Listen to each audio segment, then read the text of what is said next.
Stay lit. There we go. Small, fine spruce boughs.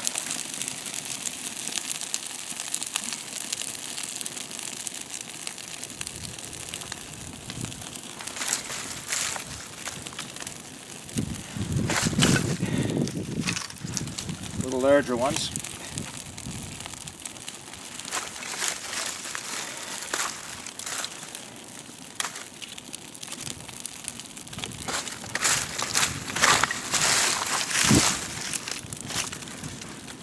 Alright, I can add a little bit more fuel to it now.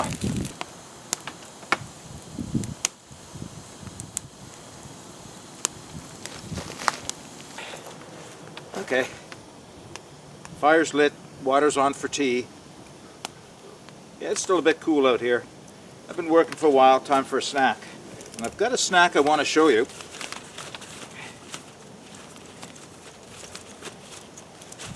My food bag here, enough for a couple of days, I think. Yeah, here we go.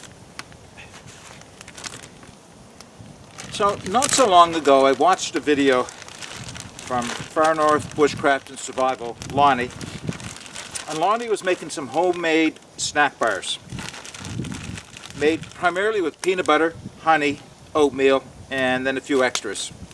Now, normally I carry Cliff bars, Lara bars, maybe some granola bars. But I thought it'd be worth a try. So I made some. That's what I'm going to have today. I'm going to show you these close up in a second.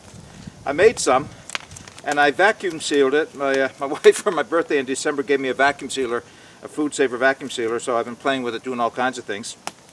And I vacuum sealed these up and they're keeping well. They a little oily right now from the warmth, but not bad. And they are quite tasty, and I'm going to post the link. Obviously you've probably all seen Lonnie's video, but I'm going to post the link anyway and put the recipe in the show notes below. But I mentioned to Lonnie at that time that I was going to try something, and I was going to see if I could modify the recipe for something more unique to me. And I did, and did it ever turn out well. So I'm going to introduce Mark's high energy, high octane, high caffeine energy bars. So it starts out with a lot of the same ingredients as the one that Lonnie made. It's made with oatmeal and peanut butter. But what I added to that was ground coffee, very, very finely ground powdered coffee, and dark chocolate. So I have dark coffee and dark chocolate. You can see how dark this bar is. And I had to cut them into small pieces because I tried one, and these things are rich and strong in caffeine. So if you're looking for an afternoon energy boost and you want something with both the energy of peanut butter and oatmeal and honey, plus the added benefit of caffeine and the taste of the chocolate, this is amazing. I'll put the recipe for that. I'm not going to go through the whole process because it's identical to doing what Lonnie did in his videos for these bars, just a different recipe. So if you're interested, take a look at that. I think it might be something you may want to try if you have those ingredients.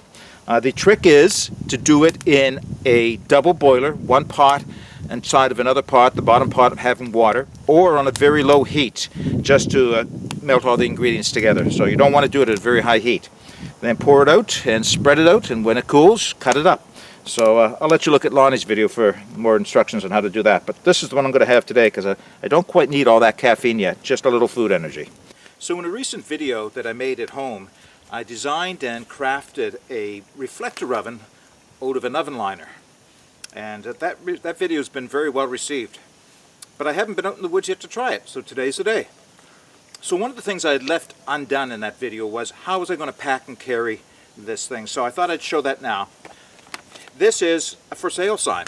One of those core plastic, thin plastic for sale signs. I just cut it into two pieces big enough to hold the thing like an envelope.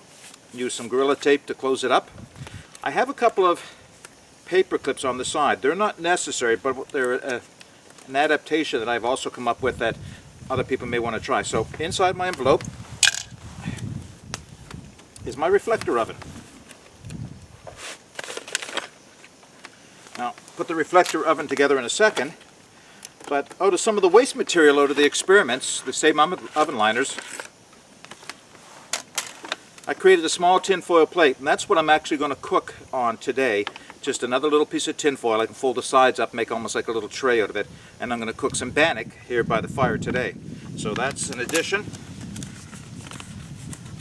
And there's my 2 stainless steel rods. Alright, let's assemble this reflector oven.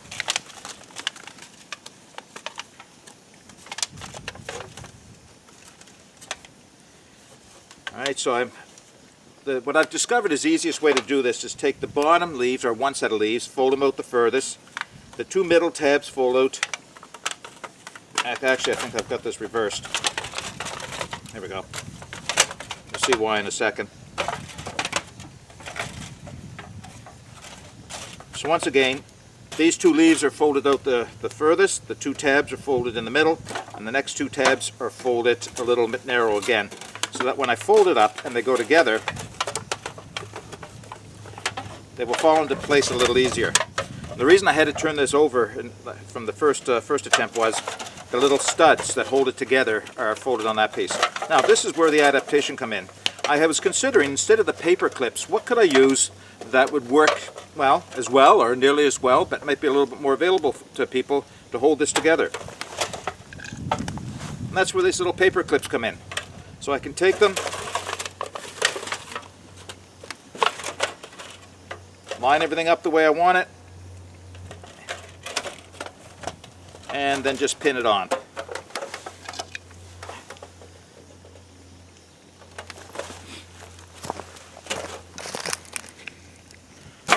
Hopefully you can see what I've done here. Paper clips are just holding it together on the outside edges now. Just a little bit easier maybe than using the other clips. I don't think it's going to be quite as stable as using the split clips, but you know, if that's what you have, that's what you have. All right, let me finish assembling this to get up, and then we're going to put some bannock together and cook it by the fire. So the trick to using a reflector oven well is all about the fire and the position of the reflector oven. And I don't mind telling you, I've struggled to create a hot fire here today. Best dead standing wood that I could find, softwood, everything seems to be dry snaps, but it's holding a lot of moisture inside. And I think I should have a fire hot enough now. What you really want is a good hot fire. If you can create a teepee fire, that's the best one you want, because it'll give you all the radiant heat at a higher level. My oven is going to sit here, not the best place for it, but that's where I think I can get the most heat for it. Now remember, you want that the tray is level, parallel like this. So here's my little impromptu tray. Didn't fold up all that well, but it's going to work, I think. And a little bannock that I created in my bowl here. I think that bannock should be, a little cold, sitting for a few minutes here. But it's ready. Now if I pat it down a little bit, it should cook that much faster. And do be careful, these things get hot, quite hot. Alright, so you can see how I've placed it inside there. The trick is not to lose it in the fire here.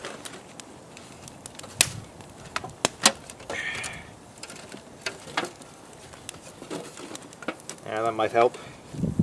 It's all about getting it in the right place. Turn it a little bit to the fire so I catch some more of that radiant heat. Yeah, that's hot.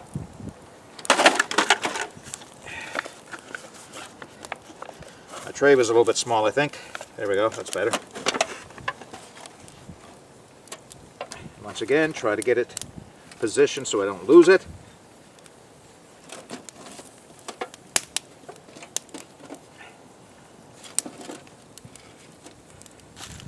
Another little stick under here. Now, it's hard to tell you how long it's going to take for something like this to cook. Depends on the heat of your fire, what it is you're cooking, but it won't take too long if you've got a good hot fire going. There, I think I finally got it balanced. Maybe not. Oh, it's hot. Alright, we're going to try that. I think it may be less than ideal, but it appears that it might work. And we'll just keep an eye on it, and I'll bring it back as it starts to brown up. Alright, it didn't take very long. Once I got the fire going to a higher height and got the oven into a position, I turned around to make myself a cup of coffee, and when I came back to look, well, you can see, I'm thinking that's done. Let's give it a try. Alright. Sounds hollow. It's hot though.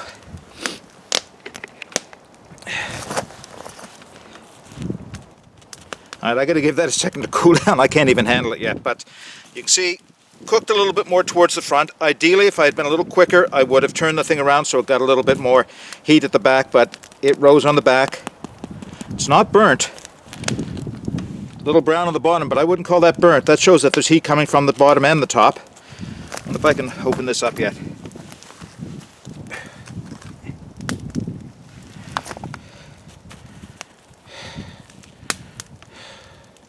There you go. Bannock cooked in the little reflector oven. I'm going to enjoy this with my coffee now.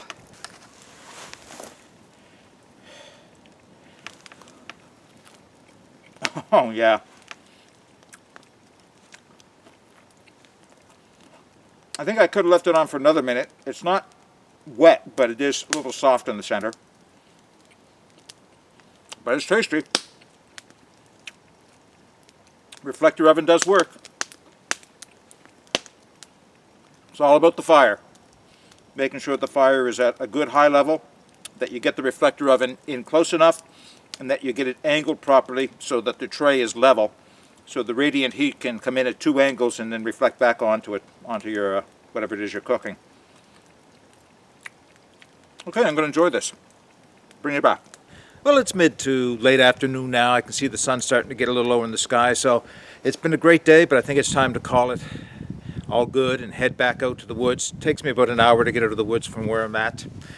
But I think, you know, that reflector oven worked out just as I anticipated it would. I do have experience with the larger reflector oven, so I was able to transmit that experience over to using this fold-up reflector oven. I think my voice is starting to get a little jaws cold. So that's what happens in the winter, right? So yeah, the reflector oven worked well. The trick with the reflector oven is to have a good hot fire. Get your reflector oven positioned so that it's close enough but not too close, so that the tray is level, so that the radiant heat will reflect off of all four walls of the reflector oven. Then take your time. You want a hot fire, but you don't want to be too close to it. So it's a bit of a balancing act, it's a bit of a learning experience, but it worked out well considering the wet wood I was trying to build a fire out of here today. Again, that's winter. But yeah, I think it worked out well. Maybe you'd like to try this for yourself. If you do try the reflector oven, I'd love to hear about it. I'd love to hear your experiences. I've heard back a few from people that tried making it at home, and they worked out pretty well for them. So I'd love to hear what you think. If you've got improvements to it, I'd love to hear those as well. And I hope you liked the recipe for the energy bar, both the traditional one made by Lonnie from Far North Bushcraft and Survival, as well as my own version, which has the chocolate and the coffee built right into it. But yeah, hope you like that as well. Let me know. Okay, I hope you've enjoyed this video. I've got to head on home, but if you'd like to see more videos like this, maybe you'll consider subscribing to my channel. But in the meantime, get out and explore. Take that path less traveled, even this time of year, especially this time of year. You can't experience woods to the fullest unless you get out in the winter. If you have snow where you're at and you haven't been thinking you'd like to go out in the snow, go out. Get dressed properly, take layers, you can take them off, you can put them on, but get out and enjoy this winter. All right, until next time, get out and explore. Take that path less traveled. It'll make all the difference. Bye for now.